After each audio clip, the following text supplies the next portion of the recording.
inicial a nivel más dorsal, que no tiene mayor repercusión y que no va a tener ninguna funcionabilidad. Mientras que el mesonefro, que se forma inmediatamente un poco más hacia la área lumbar, va a estar acompañado por el conducto mesonéfrico de Wolff. Esto va a suplir cierta función urinaria, pero también involucionan estas células que aparentarían ser el riñón. Mientras que la última etapa, que es el metanefro, que es más a nivel lumbar bajo, sí es el que nos va a dar el riñón definitivo. Junto con este conducto mesonéfrico que nos va a dar un brote que se llama brote ureteral y que va a introducirse en este metanefro. Entonces, estas dos estructuras que están formándose aquí a este nivel son los que nos van a dar el riñón definitivo. El metanefro, pongámoslo separado aquí, nos va a dar todo lo que es el glomérulo, los vasos aferentes, eferentes, el conducto contorneado proximal, el asa de Henle, y el conducto contorneado distal.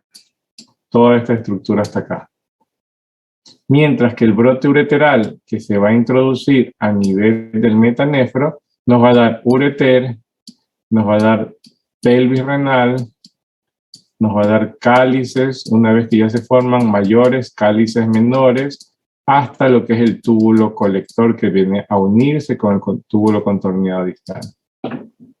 Entonces, si nosotros lo vamos a ver desde ese punto de vista, todo lo que es la estructura urológica superior de vías urinarias tiene que ver con dos desarrollos embriológicos, uno mesonéfrico y uno metanéfrico. Lo que da a relacionarse más o menos cuando nosotros hablamos desde el punto de vista de neoplasias, tumores renales y tumores del urotelio.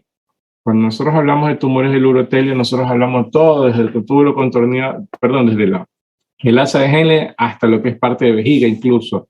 Y tiene que ver con ureter, pelvis y cálices. Mientras que los tumores renales tienen de origen metanéfrico, que sería netamente todas estas estructuras que nosotros hablamos inicialmente. Por eso, cuando nosotros tenemos un tumor renal, nosotros podemos hacer una nefrectomía con una ureterectomía parcial, sacar todo esto. Mientras que cuando nosotros tenemos un tumor del urotelio, que tiene que ver con todas las estructuras que nosotros hablamos inicialmente, que es de origen mesonéfrico, nosotros deberíamos hacer, si tenemos que hacer el exéresis el mismo, tendríamos que hacer una nefrectomía, una ureterectomía, incluido una cistectomía parcial. Porque podemos tener siembras tumorales a lo largo de todas estas estructuras. Mientras que si yo tengo un tumor del riñón, por muy grande que sea, yo simplemente sacando un segmento del ureter, dejando la porción más distal para que no haya reflujo, ligándola siempre, soluciona el problema. Por eso un procedimiento es más agresivo que el otro procedimiento teniendo dos tumores casi al mismo nivel. Porque todo tiene que ver desde el punto de vista del desarrollo embriológico. Por eso es importante conocer y saber por qué se va a hacer. Ya vamos a ir viendo lo que son las patologías congénitas y ahí nosotros vamos a darnos cuenta que asimismo este metanefro con este brote ureteral debería de ser más lumbar. Entonces esto va a tener que migrar hasta acá, hasta donde debería quedar el riñón definitivo. Y en esta migración puede tomar repercusión en que se puede quedar en diferentes sitios o tener malrotaciones, por eso hay algunas alteraciones congénitas que tienen mucho que ver desde este punto de vista. Entonces, ¿qué es lo que nosotros decimos en estos casos? Que alguna patología congénita que provoque alguna alteración en su evacuación en estos casos podría traer o traducirse en complicaciones a futuro. ¿Ya? Yo puedo tener los riñones que normalmente deberían ser así. Puedo tener una ectopia renal cruzada, los dos riñones en un mismo lado. ¿Cómo podríamos decir que es riñón, que sería una ectopia cruzada, por ejemplo, que el riñón de aquí debería haber estado en este lado? Y no simplemente una agenesia renal y un riñón supernumerario aquí, de este lado. ¿Cómo podrían ustedes determinarlo desde ese punto de vista para saber si es derecho o izquierdo? Y el que está migrado hacia un lado u otro lado, puede ser el derecho o izquierdo, cualquiera de los dos puede haber sido. ¿Cómo podrían ustedes sospechar eso? Esta es una estructura normal. Viéndolo de frente nosotros, este es el lado derecho y este es el lado izquierdo. Si ustedes estuvieran acostados acá al fondo, sería al revés. ¿Cómo podrían decir que hay una ectopia cruzada y no simplemente una genesia a un lado y un riñón supernumerario? Podría ser por la ubicación, por ejemplo, de la pelvis renal, cómo está ubicada las arterias con Las dos pelvis renales están así. Pero en una, por ejemplo, las arterias están en la parte de atrás y en el otro en las arterias adelante. Normalmente debería ser atrás y entonces sería adelante. Normalmente, a nivel del pedículo renal, si nosotros vemos aquí así, hacia la parte anterior van las venas y la arteria del pedículo. La pelvis renal va por la parte de atrás del mismo. Por eso cuando nosotros hacemos un procedimiento quirúrgico por nivel lumbar, nunca disecamos la cara anterior y nos metemos por la parte anterior porque nos vamos a encontrar con el pedículo. Siempre disecamos la pared posterior de acá y el riñón lo mandamos para el otro lado y nosotros entramos por la parte posterior cuando queremos entrar a la pelvis renal. Tienes la idea, pero lo principal es que el riñón del lado que corresponde va a desembocar en el ureter que corresponde. Si yo tuviera dos riñones que me desembocaran en el mismo lado, yo te diría que de pronto aquí nunca nació con un riñón y que aquí tengo doble riñón. Pero si yo uno de estos, por ejemplo, este sí llegó aquí y este aquí hace esto, yo te digo que hay una ectopia cruzada, ¿no es verdad? ¿Sí? Y ahí tiene que ver lo que tu compañero decía. Bueno, aquí de pronto dices que está como ha virado acá, yo veo la pelvis renal acá y los vasos deberían de estar aquí así, todos elongados por el otro lado. A lo que son los grandes vasos, ¿no es verdad? O sea, por eso te dije, tienes la idea, pero en realidad más que por esto, deberíamos vernos por esto acá, porque yo en primer lugar debería hacer una tomografía incluso contrastada para tratar de valorar todo lo que es la vía excretora. Entonces imagínense que puede provocarte todas estas alteraciones de la anatomía que debió haber sido normal como esto de acá. ¿Qué hubiera provocado esto? Trastornos en la evacuación urinaria. ¿Sí o no? No es lo mismo tú cuando tienes, por ejemplo, pongamos un mal ejemplo, una manguera como debe de ser recta, a que de repente se te tuerza la manguera. ¿Qué pasa si se tuerce la manguera en un momento dado? No sale el agua como debió haber salido, ¿sí o no? ¿Ustedes alguna vez han ido en su casa con la manguera, han querido regar y se les dobla en el otro extremo y el agua les baja? Y ustedes le dan la vuelta, toda la vuelta que quieren y por último tienen que ir a solucionarlo ya, al lugar que se ha torcido. Lo mismo pasa acá. Si yo tengo que tener estas estructuras así, amplias, luego bajar y llegar para que drene la orina como debe de ser, si en un momento esto tengo estas mal rotaciones o tengo que el riñón está tóxico, se cae, el riñón en vez de colocarse así y por gravedad cae, el riñón cuando el paciente se para, coge y ¡pum!, se cae y hace esto. Una tosis renal tiene una mala evacuación. ¿Y esta mala evacuación qué es lo que va a provocar? Infecciones también. Retenciones urinarias. Retenciones, se le queda orina, la verdad, no va a poder eliminar toda la orina como debe de ser. Y estas retenciones urinarias pueden provocarse en infecciones de vías urinarias y también traducirse en qué cosa, en cálculos o litiasis. Entonces, muchas de las enfermedades congénitas no van a presentarse, doctor, vengo porque tengo el signo o el síntoma específico de una tosis renal o vengo porque tengo el síntoma o signo específico de una síndrome de la unión o de un riñón mal rotado o un riñón supernumerario. No te van a venir, nadie te va a venir o el síntoma característico es tal. Hay signos característicos, sí, radiológicos incluso, pero no hay un síntoma característico. El paciente muy probablemente te viene por otras causas como dolor, porque una tosis renal puede provocar un dolor, ¿sí? por una masa palpable. Imagínense que fuera delgado y este riñón cae y se dice, doctor, es que cada vez me paro, me siento una masa por el ombligo, más abajo del ombligo, como que tengo una bola que tengo aquí. Se la palpa y efectivamente se lo acuesta y no se lo toca, se lo para de nuevo y ustedes tienen que pensar en una tosis renal o en alguna otra masa y hacen exámenes complementarios. Pero muchos de los pacientes vienen con signos o síntomas de infecciones, o a veces por la presencia de cálculos, o a veces por las complicaciones del mismo, una hematuria. ¿Ya? Entonces, en muchas ocasiones detrás de esta gran punta de un iceberg hay otras enfermedades que pueden tener resoluciones quirúrgicas o no quirúrgicas y simplemente sean de observación, y hay que aprender a qué cosas en los no quirúrgicos, a convivir con ciertas complicaciones, como infecciones vías urinarias que se podrían hacer crónicas, la formación de cálculos en forma crónica o la presencia de una hematuria que hay que estarlo observando. Porque en muchas ocasiones hay pacientes que yo puedo tener un síndrome de la unión, ya vamos a ver lo que es eso, pero más o menos es una estenosis de la unión uretropélvica, y aquí viene finito. Esta estenosis puede provocar residuos, infecciones, cálculos, presentarse una hematuria o dolores, pero lo que más llama la atención es que depende del grado del proceso obstructivo que puede provocarme que esta dilatación vaya aumentando poco a poco. Y se va deteriorando esta relación córtico-medular que al principio debió haber sido así, de ancho, fue disminuyendo, hasta que se hacen verdaderas bolsas hidronefróticas o hidronefrosis terminal, donde de parénquima solo tenemos esto. Su compañero habló hace un rato, ¿no verdad? Más o menos 1.800.000 nefronas tenemos por un riñón completo formado.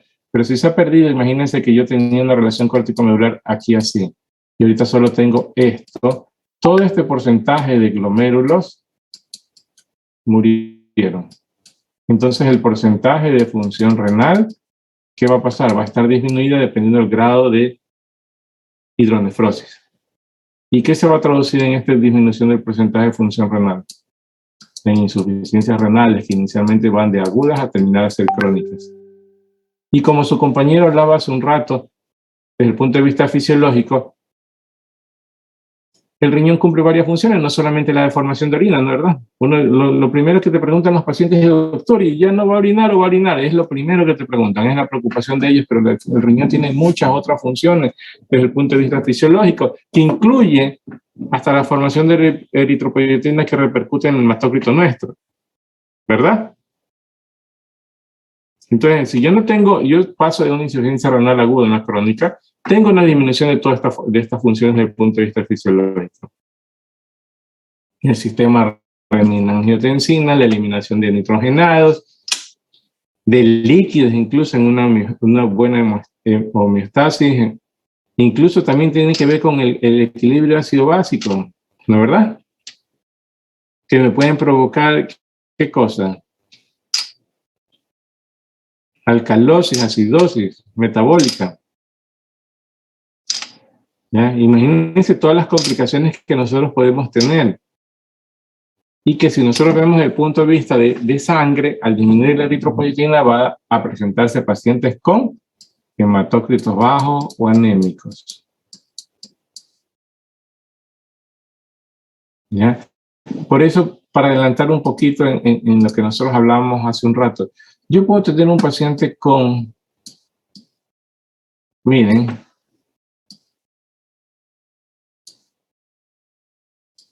de 70 años con un proceso obstructivo prostático, vejiga trabecular, ya vamos a hablar de esto, dilataciones hidronefróticas, por un proceso obstructivo crónico prostático, un varón de 65 años. Y yo puedo tener este mismo cuadro en un niño de 4 años. Yo aquí puedo hablar de un síndrome obstructivo urinario bajo. Acá también puedo hablar de un síndrome obstructivo urinario bajo. Ya vamos bien, ya iremos viendo todos estos temas, porque estos temas están, creo que si no me equivoco, en el quinto tema de este parcial, síndromes obstructivos. Y después vemos litiasis. Pero aquí hay una gran diferencia de edad, ¿no verdad? Yo aquí puedo pensar en un proceso obstructivo de tipo prostático, por la edad. por todo lo que se me presenta aquí. Mientras que acá yo no voy a pensar en una próstata, porque el crecimiento prostático obstructivo prostático es de pacientes varones, pero mayores. En este caso yo tendría que pensar en la posibilidad de estrechez de uretra o válvulas uretrales posteriores, que serían alteraciones congénitas. ¿Ya? Entonces, miren que a pesar de que tengo a veces cierta sintomatología o cierta signología muy similar, pero tenemos diferentes edades, entonces hay enfermedades que yo debo sospechar de acuerdo a la edad del paciente. No ponerlas todas en una celda y decir que todas son iguales. Por eso, en medicina, aunque en matemáticas 1 más 1 es 2, en medicina no puedo decir que es igual en todos los pacientes. Y hay diferentes pacientes que tengo que realizar diferentes tratamientos, unos más rápidos, de urgencia, de emergencia, versus los otros que pueden ser expectantes de observación o de tratamiento nada más. ¿Sí? Para no perder el hilo de lo que nosotros estábamos hablando hace un rato, para terminar lo que es la parte de embriología, asimismo este conducto mesonéfrico está acompañado a la gónada, que en el varón va a descender hasta que se ubique a nivel escrotal y va a formar lo que es el testículo. Y este conducto mesonéfrico que me dio hace un rato, ¿se acuerdan el brote ureteral que entró al metanéfro? Lo acompaña también. Y va a dar ciertas estructuras, que es el epidídimo, el conducto deferente, las vesículas seminales y el conducto eyaculador, que va a desembocar a nivel de la uretra prostática en el verum montano. Y esta es la vejiga. Porque en el momento que se hace la cloaca va a ayudarme a formar lo que es parte de la vejiga y este va a subir y me va a dar unos meatos acá en lo que es el brote ureteral. Ya eso ya lo vieron en embriología, lo han leído nuevamente, simplemente vamos a hacer la parte aplicativa de esto. Entonces, este descenso, como este ascenso del riñón y el descenso de las gónadas, va a formar también alteraciones congénitas como que se queden en su camino y se llama criptorquidia en un camino normal o vayan a otra ubicación y se va a llamar lo que es ectopia testicular. A manera de introducción, esto ya lo vamos a ir a ver más luego, en los próximos capítulos en patologías congénitas, pero para que ustedes vayan viendo cuál es la parte aplicativa de recordarnos un poco lo que es la parte embriológica. ¿Sí? Anatómicamente lo tenemos que ver desde el punto de vista topográfico. Efectivamente, tenemos 2 riñones que están más o menos desde ¿qué cuerpo vertebral? Desde la parte superior, T12, y la inferior creo que era L3. T12, exactamente. Hay 5 cuerpos lumbares, el sacro,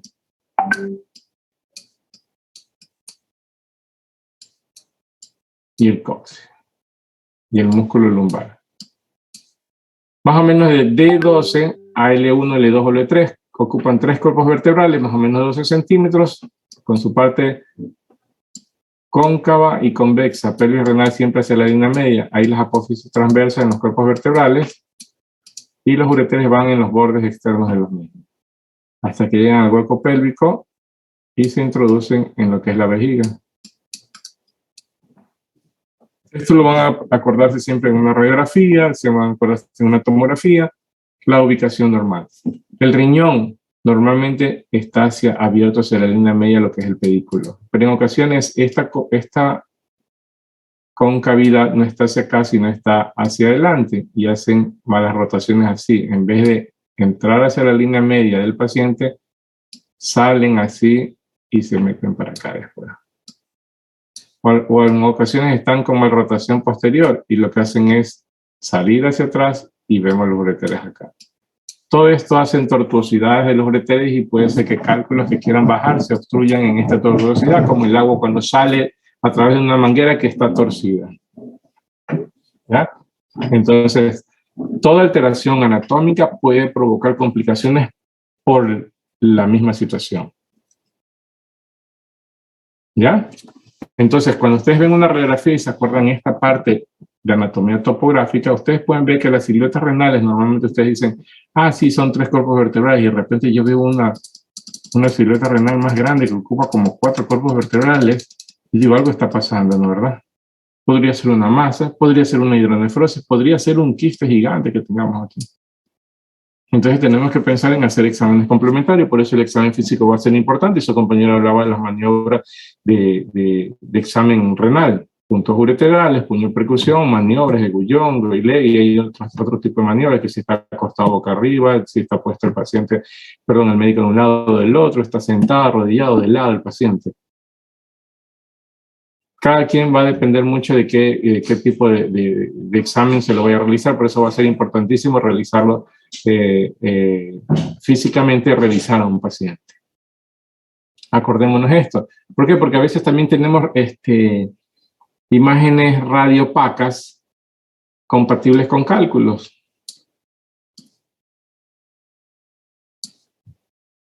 Pero acordémonos, ya veremos litiasis, que no todos los cálculos pueden ser observables, porque también hay cálculos que no tienen composición de calcio, sino de otros compuestos, como el ácido úrico, que no son visibles a la radiografía.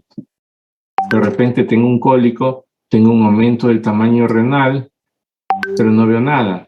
O si tengo un aumento del tamaño renal y tengo una imagen de litiasis, hago un eco y yo observo que hay una hidronefrosis. Entonces este aumento es por un proceso obstructivo. Aunque a veces, ya veremos el laboratorio en la próxima clase, y decimos, no se ve en una radiografía, en un eco no se ve, pero en el examen de orina hay hematíes 3, 4 cruces y hubo cólico renal. Hay cálculos que no obstruyen, no dilatan, no se ven porque son de ácido úrico, pero tengo signos secundarios del descenso del mismo. Por eso es que cuando hay un cólico renal derecho, que no tengo ni dilatación y radiográficamente no se ve, pero tengo esto, una de las cosas que yo debo de descartar siempre es el cuadro apendicular. Porque es preferible que se me pase un cálculo y que exagere buscando que no sea un apéndice, porque si me quedo tranquilo con que es un cálculo, en 5 o 6 días tengo un apéndice perforada con una complicación. ¿Ya? Entonces, una de las cosas que a veces nosotros tenemos es que cuando el paciente viene con un dolor lumbar bajo, flanco e hipogástreo del lado derecho, y que en el eco no veo mayor dilatación, en la radiografía no veo ninguna imagen, aunque tenga una cruz o 2 cruces, tengo que tratar de descartar la posibilidad de un cuadro apendicular. Y eso ya va a depender mucho del examen de laboratorio, de radiográfico, que si veo o no veo algún hilo, alguna cosa, o distensión o líquido libre en cavidad, en algún momento si tengo un proceso apendicular. Pero siempre tienen que tratar de descartar un cuadro apendicular, si es del lado derecho, hombre o mujer.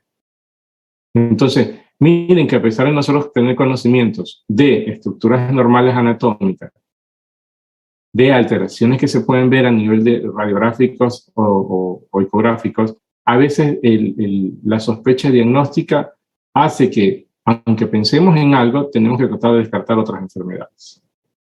No es simplemente, ya, cólico renal, un cálculo, denle analgésico, mándenlo, lo que sucede en muchos hospitales, porque no tenemos cama, y el paciente 4 o 5 días después está en una emergencia, en una clínica privada, con una peritonitis y luego pasa a terapia intensiva.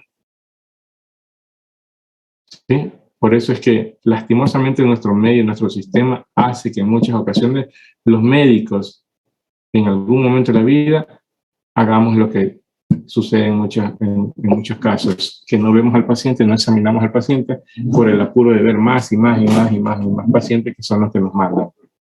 En la actualidad en todos lados más ven porque dicen, hemos atendido 1 millón de pacientes, ha sido el mejor año en nuestra vida, pero hay que ver si ese 1 millón de pacientes ha tenido buena calidad de atención.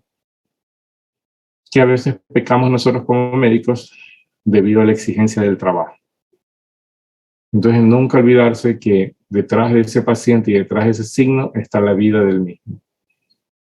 Bueno, continuemos. Acordémonos que desde el punto de vista anatómico los ureteres tienen ciertas fibras que son circulares y longitudinales musculares. A veces un proceso obstructivo, como un cálculo, que es el mejor ejemplo, el mayor de los que se presentan, a veces inicialmente dilatan el uretero, se hace más ancho. Y lo que provocan es que yo vea un cálculo y una dilatación del uretero. Lo que se llama un uretero, pielocaliectasis, si están incluidos lo que es la pelvis y los cálices. Pero cuando yo veo que este proceso obstructivo lleva muchísimo tiempo, se alteran también las fibras longitudinales y yo voy a ver, a pesar de tener el mismo, alteraciones tortuosas del uretero. Esto es más agudo y esto es más crónico, ¿no, verdad? ¿Por qué yo puedo decir que este es más agudo y este es más crónico? Porque yo ya veo aquí alterado incluso las fibras longitudinales. Aquí solo está dilatado. Y probablemente yo aquí puedo ver una hidronefrosis leve y en cambio acá yo puedo tener una bolsa hidronefrótica.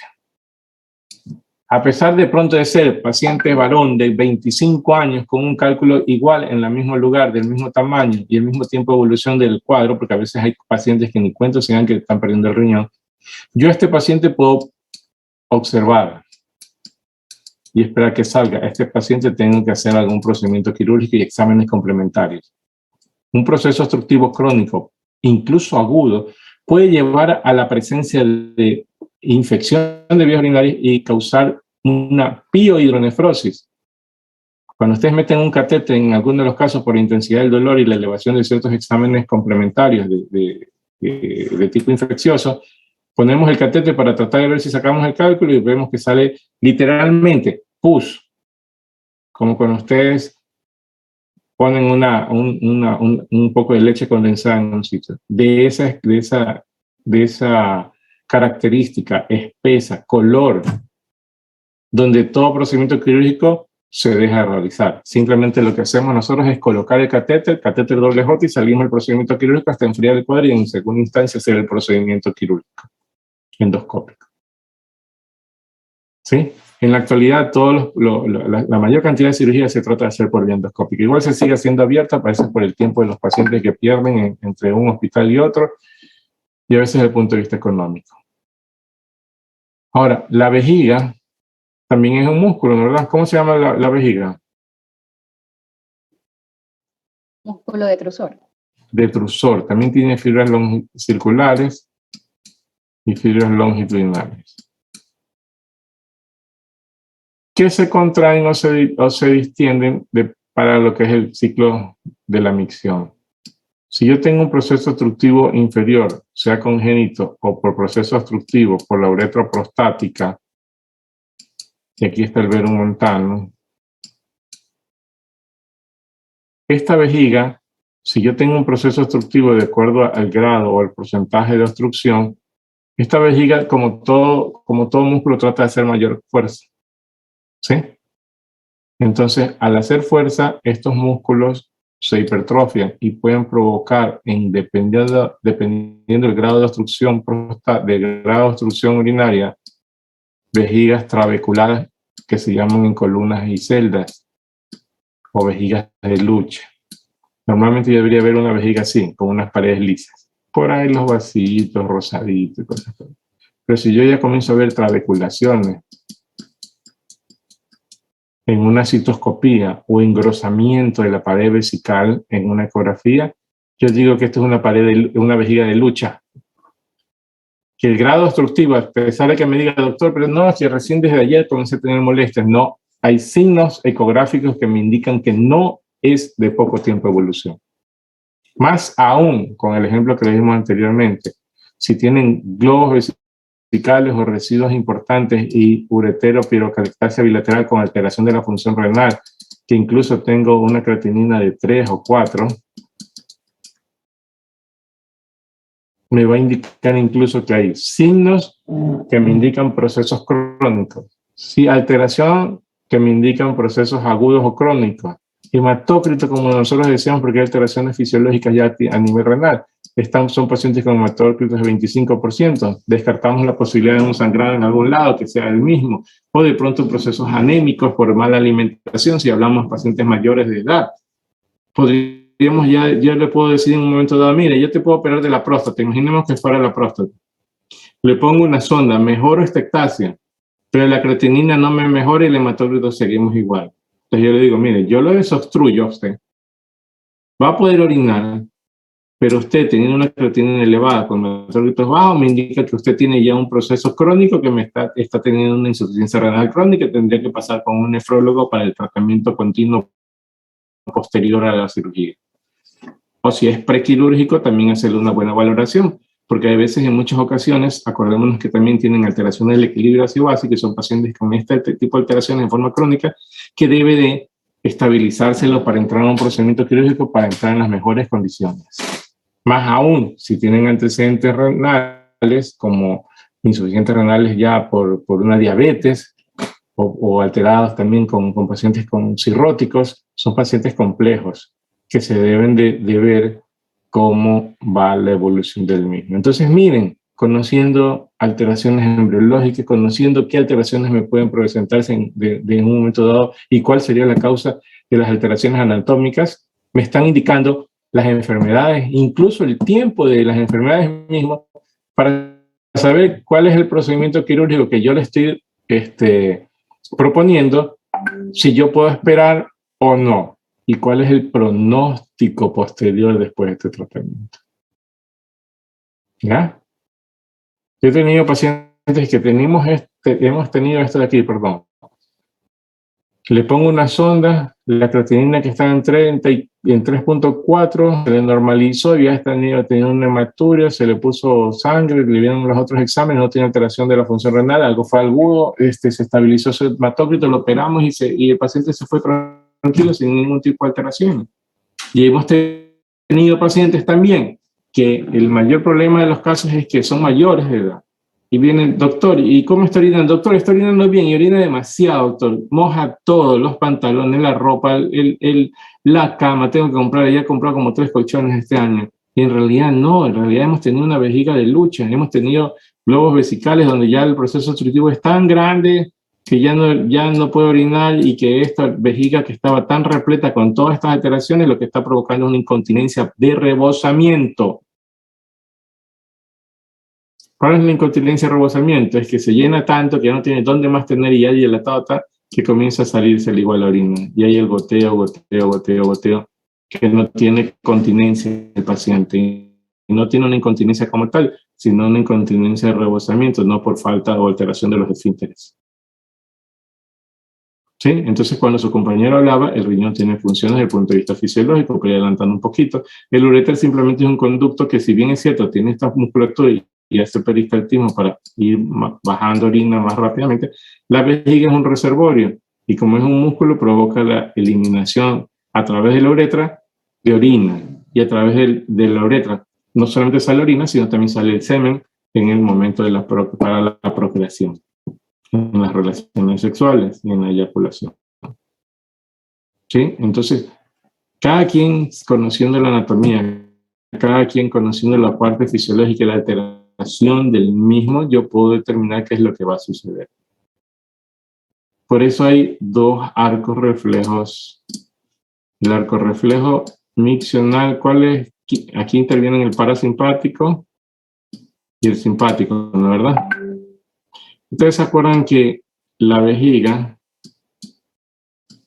la uretra, esto a nivel prostático, tenemos 2 esfínteres, ¿no es verdad? Los varones, el esfínter interno y el esfínter externo. El esfínter interno es involuntario y el esfínter externo es el voluntario, ¿sí o no? Este se abre y se cierra solo sin que tengamos referencia. El esfínter externo es el que nosotros podemos contraerlo para que no poder orinar. Por eso, cuando la vejiga se repleta, se abre un poco esto y baja un poquito, y uno dice, hasta que se aguanta, que se orina. El simpático es el que provoca que se relaje la vejiga, el músculo detrusor, tengamos aumento de la capacidad y se contraiga el esfínter externo voluntario. El simpático, para no miccionar. Y cuando comienza el deseo miccional, comienza a actuar el parasimpático, pero bien es cierto que nosotros primero hacemos un mecanismo o una maniobra que se llama maniobra de Valsalva, empujar un poco, aumentar la presión abdominal. Ustedes pónganse a pensar ahorita, quiero orinar, ¿qué van a orinar? No es simplemente ustedes dicen, voy a orinar y sale la orina. Ustedes primero presionan un poquito la musculatura abdominal anterior, empujan un poquito aumentan la presión abdominal y lo que van a provocar es que al aumentar la presión abdominal y comenzar a actuar el parasimpático relaja el esfínter externo, que es el voluntario, y comienza a ver el mecanismo de la misión.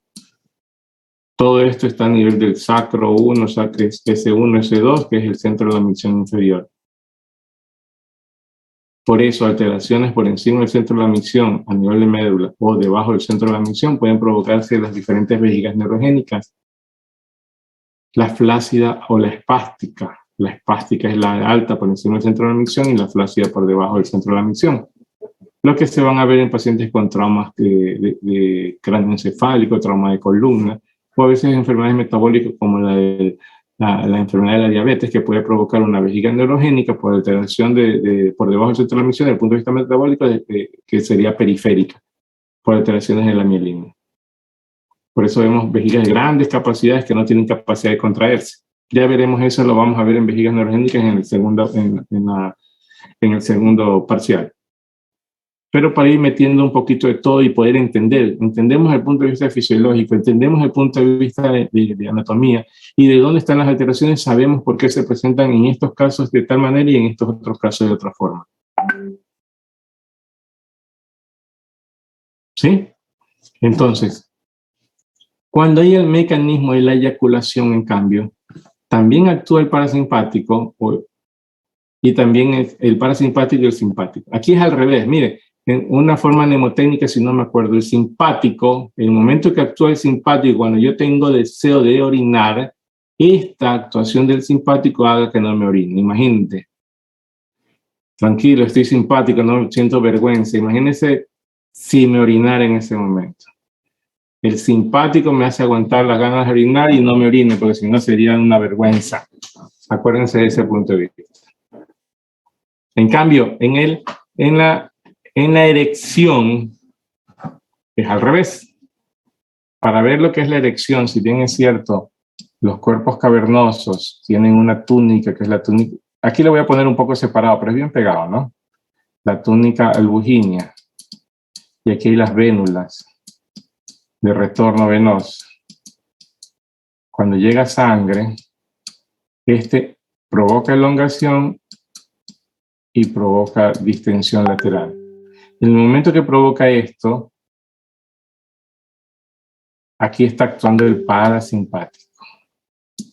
Y esta presión hace que estas vénulas queden muy presionadas y no haya un retorno venoso. Por eso se mantiene la erección también. Llega sangre, llega sangre, llega sangre y se mantiene la erección. Hasta que actúa el simpático en el momento de la eyaculación, comienza a actuar el simpático y hay pérdida de todo esto. Por eso, los cuerpos cavernosos, como tienen una túnica, hay rigidez a nivel del cuerpo del pene. En los cuerpos cavernosos. En los cuerpos esponjosos, en cambio, no hay la túnica albugínea. Por eso, les llega sangre y como sí tiene retorno venoso, ustedes, aunque observen que hay un aumento del tamaño del glande, es más blando. Lo mismo el cuerpo esponjoso alrededor de la uretra peniana. La fisiología y la anatomía es tan interesante y dice, pero ¿por qué no hay la túnica albugínea? Porque el aumento del glande, porque es cuerpo esponjoso, sin la mayor rigidez, hace que de pronto sea más blando para que pueda tener una penetración sin mayor dolor y no ser simplemente la rigidez de acá. Pero cuando ya hay la eyaculación, el simpático actúa, se relaja todo lo que son las fibras musculares arteriales y lo que provoca una disminución de la circulación, disminución de la distensión, disminución de la elongación y aumento de estos vasos y pérdida de la erección. Entonces, si no se acuerdan aquí, ¿quién actúa en el momento de la pérdida de la erección? El simpático. En este caso ya no es simpático para el varón, digámoslo desde ese punto de vista. ¿Se acuerdan? Es al revés. ¿Y qué pasa aquí en el momento de la eyaculación? El esfínter interno involuntario se cierra y el voluntario se abre. Entonces, todo lo que salga del testículo y forme lo que son vesículas seminales y todo en el momento de la eyaculación, el semen, no tenga la oportunidad de irse hacia atrás, sino que sale hacia el exterior. en el momento de la copulación para el fin que debería ser la fecundación. ¿Sí? Entonces el esfínter interno es importante en el momento de una relación sexual, porque uno dice, pero entonces ¿para qué está el esfínter interno si se abre y se cierra para orinar? Para eso no debería existir, pero tiene una función desde el otro punto de vista que sería la fecundación, ¿verdad? O en el momento de la eyaculación. Por eso en aquellos pacientes que nosotros operamos próstatas, nos llevamos todo esto, incluso el esfínter interno, y como ya no hay próstata y la próstata también me ayuda a dar volumen al semen, en estos pacientes postquirúrgicos de prostatectomía abierta o cerrada, tiene una disminución del volumen del semen y de pronto una aneyaculación. Doctor, siento la sensación, pero no boto, o boto unas gotitas, ¿qué pasa? Lo poco que puede producir, hay una eyaculación retrógrada que va a la vejiga. Le hacen un examen de orina después de una eyaculación y observan algunos espermatozoides. ¿Sí?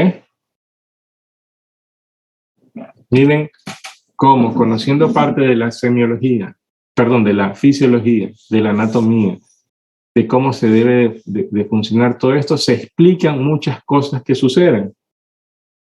Entonces, si yo tengo una alteración y yo, doctor, yo no tengo nada aparentemente, pero no eyaculo y me hago un examen de orina posteriormente y el semen se me va hacia la parte posterior y lo que yo tengo una eyaculación retrógrada, algo está pasando desde el punto de vista fisiológico o qué es lo que está sucediendo en este caso. Y hay que investigarlo más allá, como alguna alteración neurológica, a ver si no tengo algo está sucediendo a nivel de este nivel. O si preguntar si ya ha sido operado. No, ya me operaron el doctor de próstata hace 2 años. Ya, pues ahí está la respuesta. Ni para qué seguir investigando. Y el problema en estos pacientes, ¿qué sería? Alguien de 60 años que se case nuevo con alguien de 30 y pico y te quiera tener hijos. Ya la dificultad va a ser mayor. ¿Sí? Y por último, la parte del examen físico. Bueno, déjenme compartir esto ya más. En cuestión de lo que es el examen físico, ustedes tienen que saber que la como todo paciente desde el punto de vista semiológico, una buena historia clínica va a ser importantísima, el lugar del dolor, la ubicación del mismo, examinarlo como tal. Nosotros desde el punto de vista urológico hacemos examen abdominal y examen de genitales, porque hace un rato hablábamos de pronto de una ectopia testicular, de un aumento del testículo, de dolores testiculares, de pronto el sangrado o hematuria, hacen que nosotros busquemos lo que su compañero hablaba hace un rato, los puntos ureterales, la puñopercusión, el examen físico con las diferentes maniobras que observamos. Se habla de que el punto ureteral inferior, en el varón se lo hace por medio del tacto rectal y en la mujer por el tacto vaginal. ¿Cuándo se presentan? ¿Qué tiempo de evolución de las enfermedades podemos tener? Más que todo, desde el punto de vista semiológico, siempre se va a interesar mucho o complementar con los exámenes de laboratorio, porque a veces ciertos exámenes de laboratorio nos van a indicar mucho el tiempo de evolución de una enfermedad o a veces el tratamiento que yo debo realizar en este tipo de pacientes. Un tratamiento expectante ambulatorio en procesos infecciosos o un tratamiento por vía parenteral de observación 24 a 48 horas o a veces en áreas de terapia intensiva. Imagínense, ya vamos a ver la próxima clase, que yo vengo, 2 pacientes vienen, varones de la misma edad, con un proceso del mismo tiempo. Y el uno, aunque tengan los 2 fiebres, al uno le hago un examen de sangre y tiene 11.000 de blancos y el otro tiene 25.000 de blancos. ¿A quién le dicen, tómese esto y véngase con el resultado mañana a ver cómo va? O al otro, o a cuál le dicen, usted tiene que quedarse ingresado. Al que tiene más elevado, ¿verdad? 25.000 me está indicando que tiene un proceso infeccioso fuerte. ¿Qué puede ser? No sé. Algún proceso obstructivo litiáceo con una piedra o nefrosis o una simple infección de vías urinarias que se lo pueden manejar ambulatoriamente. El laboratorio complementario me va a ayudar a saber cómo manejar al paciente y dónde manejar. Al uno le voy a dar por vía oral y al otro le voy a dar inyectado. Hay marcadores infecciosos que se elevan, que podemos observar también en el examen laboratorio y eso me va a indicar en muchas ocasiones que si el antibiótico que le puedo mandar de pronto es algo un poco más sencillo o de pronto serían antibióticos de manejo en áreas de terapia intensiva, el meropenem y etcétera, y otro tipo de medicamentos como tal. La vancomicina, que deben ser manejados con exámenes de laboratorios periódicos para ver si no hay alteración de la función renal o la función hepática. Entonces, a pesar de que nosotros decimos, póngase las inyecciones, yo le pongo en la casa, tenemos que estar ojo de no provocar daños. Por eso hay contraindicaciones, hay pro y contras de mucha medicina, muchos tratamientos, que incluso debe conversarse al paciente, porque digo, hay muchos pacientes que, a pesar de que necesito tomar antibióticos, me puede provocar alteración de la función renal y a lo mejor terminar en diálisis momentánea. Y si tú no le avisas al paciente, el paciente va a decir, ¿qué pasó, doctor? ¿Por qué hizo esto? ¿O por qué voy a gastar más de? Siempre hay que ver en la balanza qué es lo mejor para el paciente. ¿Ya? Y eso lo vas viendo en el paso, en el momento que tú vas observándolo. ¿Ya? Entonces, siempre revisar esto. Voy a compartir por última vez la pantalla porque algo que su compañero, ahorita me acordé que su compañero hablaba, y que nosotros vemos y que ya no se pudo compartir. Se me borra, no sé por qué, la última vez también me decía así. Bueno. En el tracto rectal vemos 5 características: tamaño, consistencia, superficie, dolor y temperatura. 5 cosas. ¿Ya? Normalmente la próstata mide 3 centímetros en promedio, es blando, es lisa y no dolorosa en el momento de la palpación, y definitivamente la temperatura es normal. Si ustedes tienen procesos de crecimiento, pueden decir, hay una clasificación, ya vamos a ver en cuestión de próstata los grados de tamaño prostático, grado 1, grado 2, grado 3 y grado 4, de acuerdo al eco y al peso, de 20 a 25, más hasta los 35, 50 y pico, 70, y por encima de 75 gramos. Que eso nos va a ayudar mucho a determinar no solamente ver si está creciendo, sino el tipo de procedimiento quirúrgico si en algún momento lo llegas a necesitar. Entonces, si yo pongo paciente con próstata normal en el examen físico, te estoy diciendo que el tamaño es normal, la superficie es lisa, que ha sido blanda, que no tiene dolor y que la temperatura está normal. En casos de prostatitis o proceso inflamatorio, puede ser que yo te diga, hay tamaño normal, lisa, blanda o un poco tensa, dolorosa y con aumento de temperatura. Me indica un proceso de prostatitis. Yo puedo tener como que si tocan una madera duro, se encuentra un nódulo, superficie rugosa, nodular, dura, no dolorosa y temperatura normal. O si hay abscesos, un nódulo, temperatura y dolor. O sea, yo puedo ver esas características y eso es lo que voy a buscar en un tacto de próstata. Si la quieren describir, yo puedo decir, paciente con próstata aumentada de tamaño del lóbulo derecho, predomina el lóbulo derecho, con superficie rugosa o nódulo duro en la punta de la próstata del lóbulo izquierdo o derecho, de lo que ustedes quieran, no doloroso y temperatura normal. Están dando ya características. Que hay ocasiones que uno no puede tocar la próstata bien, sí, por el tamaño. Que no puede tocar bien la próstata en ocasiones, sí. Depende a veces de pacientes que con un sobrepeso que no se puede tocar bien lo que es la próstata, no llegamos. Y que nos complementamos con ecografías o a veces ecotransrectales si fuese necesario. Todos los que vayan a hacer pediatría, examinen al niño. Testículos normales, ubicación a nivel del escroto, incluso el prepucio, bajen el prepucio para ver si está todo dentro de los límites normales, porque a veces debajo del mismo hay muchas enfermedades que nosotros no podemos observar. ¿Ya? ¿Alguna pregunta, chicos, hasta ahí? Porque ya estamos por terminar. Ya, sí, doctor. El grupo de exposición, bueno, mi grupo de exposición le toca lo que corresponde a las malformaciones congénitas. Pero resulta de que son 3 grandes grupos. O sea, las del tracto superior, medio, inferior, las del pene y también del testículo. Entonces resulta que en cada subgrupo hay diferentes tipos y clasificaciones.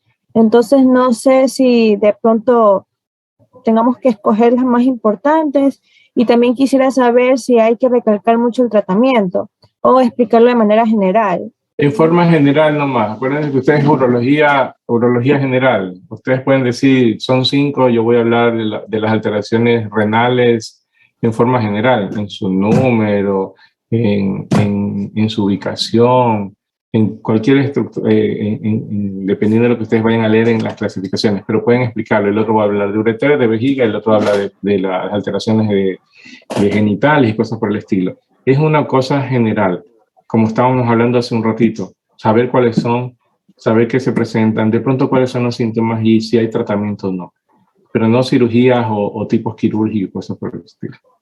Ya, ok, listo. Gracias, Igual, doctor. de todas maneras, cualquier cosa o inquietud de los grupos al final, que alguna pregunta de la clase, de lo que hemos visto.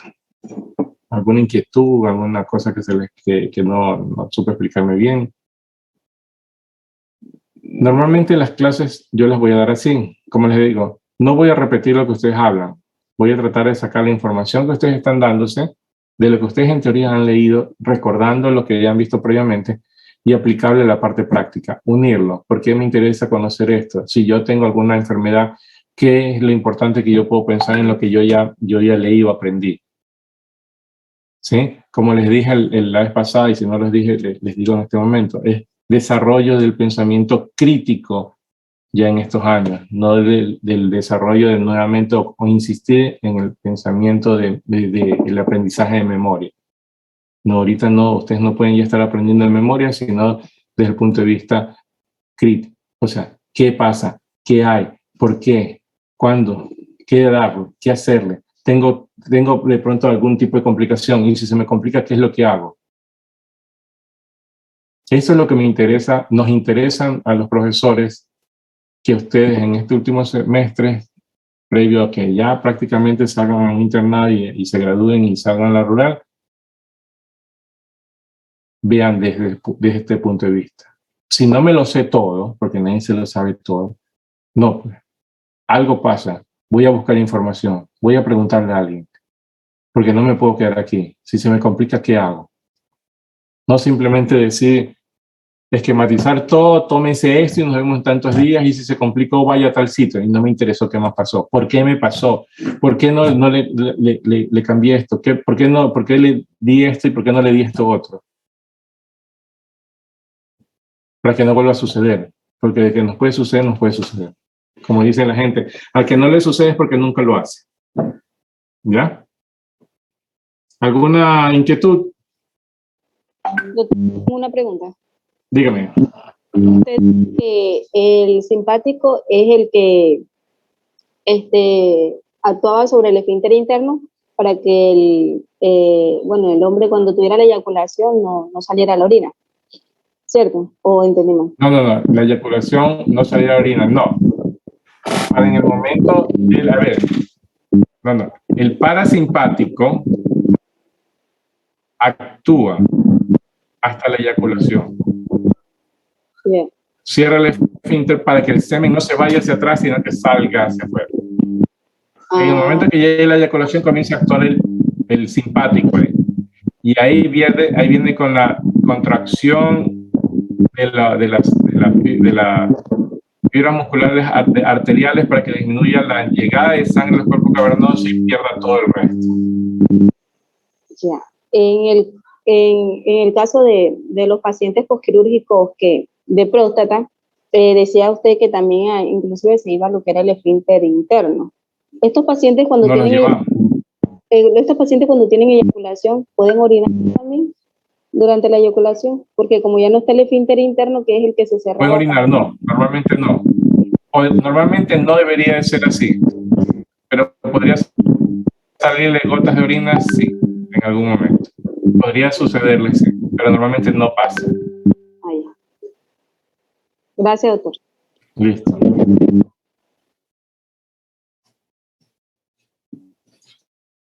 ¿Algo más, chicos? Si no estamos en el tiempo para salir 20 minutos antes, dígame. Yo tengo una pregunta, pero es de los deberes. ¿Tengo que cambiarle fechas? No, lo que pasa es que había un deber que dice ensayo, pero solo pone 150 palabras y pues no sabía si quería, o sea, un ensayo para mí es introducción, desarrollo y conclusión, pero como pone 150 palabras solo sería un resumen. Es algo corto, nada más, 150 o 200 máximo. No necesito que me hagas 3, 4, 5, porque es lo que tú piensas. Ok, y del Si yo te trabajo, preguntara algo ahorita, tú me respondes rápido, de cualquier cosa. Ya, si yo te preguntara, por ejemplo, ¿qué piensas sobre el síndrome de la unión? Primero me vas a decir qué es. Luego de repente me vas a decir qué se puede presentar y por último, qué es lo que puedes hacer como tratamiento. No me vas a entrar de una vez. El síndrome de la unión, doctor, tengo que hacerle una cirugía y la técnica quirúrgica es esta. Yo digo, ya, y de pronto tú ya lo sabes todo y lo tienes en el pensamiento aquí, pero ¿qué es lo que quiero explicarme? ¿Sí? Por eso no lo hago tan largo porque me toca leer. Imagínate 5 grupos de 30, 150 ensayos que leer me vuelvo loco de aquí hasta el fin de semana. Si les pongo, hagan las hojas. Hay unos que me van a escribir 150, otros me van a poner 200 y otros me van a poner 1000. Lee. Es una locura. Ahí sí sería una locura. Si fueran solamente ustedes, escriban que yo me pongo a leer, no hay ningún problema. Incluso hasta para leer, las leo y a veces hay unos que se copian entre sí mismos, se prestan los deberes. Mire, yo sí, hay unas cosas que tengo que ir cambiando de fechas y horas, porque ya ahorita parece que les he escrito al otro grupo, parece que en vez de poner el del ensayo, el ensayo 1, le he puesto el del ensayo 2 con fecha de esta semana. Pero, como les digo, ya ahorita ya mismo reviso, todo debe ser entregado, voy a poner hasta el domingo mediodía. ¿Ya? Voy a cambiar, yo creo que les dije el sábado, voy a dejarlos todos, para no confundirme. Todos los grupos que tengo de fisiología, de fisiopatología y de urología los voy a poner hasta el domingo al mediodía. Entonces todos me entreguen y yo el domingo en la tarde comienzo a revisar todo. Doctor, ¿los foros también? Los foros también, todo. Ya los voy a cambiar las fechas y todo. Todo hasta el domingo mediodía. Tienen chance de escribir. Acuérdense que si ya después de eso escriben, no se les pondrá nota. ¿Mm? Bueno, si no hay nada más, nos vemos la próxima semana con el tema 2. Pero acuérdense que yo voy a subir ya este fin de semana la evaluación de este tema. Para el día miércoles yo se las abro 8:10. Se abre, ustedes entran y se abre. Y nosotros nos unimos tipo 8:30, pues son 10 minutos. ¿Ya? Ahí vemos, después vemos cómo son, cómo salieron, vemos qué es lo que tenemos que cambiar, si es que hay alguna falla en algo para la próxima lección. Sean sinceros con ustedes mismos, no estén llamándose ni abran doble pantalla.